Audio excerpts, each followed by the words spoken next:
Halo, saya Kety Wenas. Topik saya adalah kita pasti kecewa jika mengandalkan manusia. Semakin bertambahnya umur, saya semakin sadar untuk tidak mengandalkan manusia. Mengapa hal ini penting untuk disampaikan? Karena saya sudah banyak melihat para orang tua, ya, anak, pejabat, pebisnis, dan lain-lain, hidupnya tidak bahagia karena penuh dengan kekecewaan. Contohnya para orang tua, khususnya para ibu ya, kecewa anaknya sudah tidak sayang lagi atau tidak bisa akrab seperti masa lalu apalagi setelah menikah.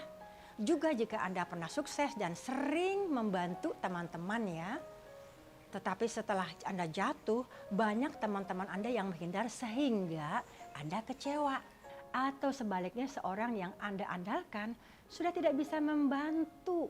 Jadi apa yang harus kita lakukan supaya tidak kecewa? Sebaiknya yang harus kita sadari ya, semua yang kita punya di dunia ini tidak ada yang kekal loh. Karena dalam hidup ini segala sesuatu ada masanya. Ada waktu untuk lahir, ada waktu untuk meninggal ya. Ada waktu untuk bertemu, ada waktu untuk berpisah, ada waktu untuk menangis dan ada waktu untuk tertawa. Ada waktu untuk menikmati sukses, ada waktu untuk mengalami kegagalan.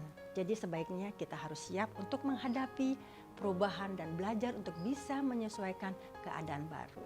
Beberapa hal yang membuat kita kecewa atau sakit hati ya. Nomor 1 adalah hubungan orang tua dengan anak ya. Jika kita mengharapkan anak kita untuk membalas budi ya, atau mengharapkan berhubungan yang intim seperti waktu masih kecil atau remaja, pasti kita akan kecewa loh. Karena kita tidak tahu akan masa depan anak kita ya, seperti tuntutan karir, bisnis karena pasangan yang mengharuskan mereka hidup di luar negeri ya.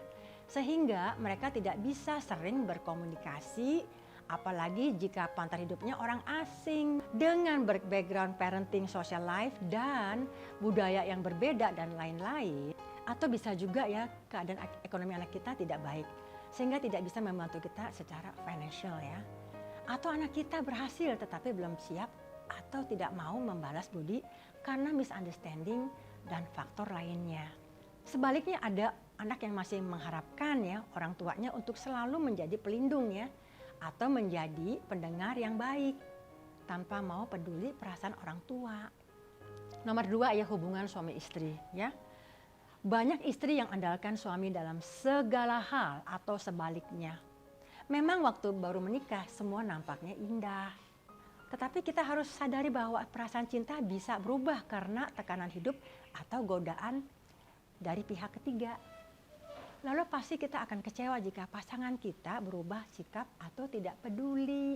Ada juga yang ditinggal mati atau cari pasangan baru sehingga hidupnya kehilangan arah karena sebelumnya terlalu mengandalkan pasangan. Nomor 3 ya hubungan dengan teman ya. Saya punya beberapa teman baik di mana kita sering sharing dan saling mendukung ya. Tapi setelah beberapa tahun kita harus berpisah karena faktor keluarga, pekerjaan dan lain-lain ya.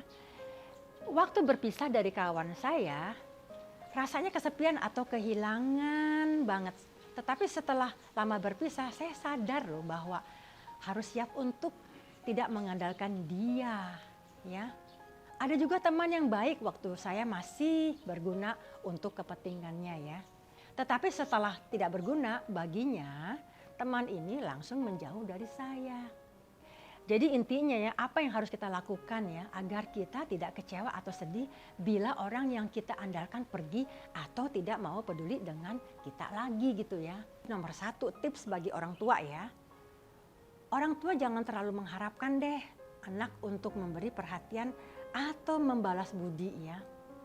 Sebaliknya, kasihlah anak kita dengan cinta tidak bersyarat. Nomor 2 tips bagi anak ya. Sebaiknya anak jangan mengharapkan orang tua untuk selalu memberi perhatian jika sudah dewasa.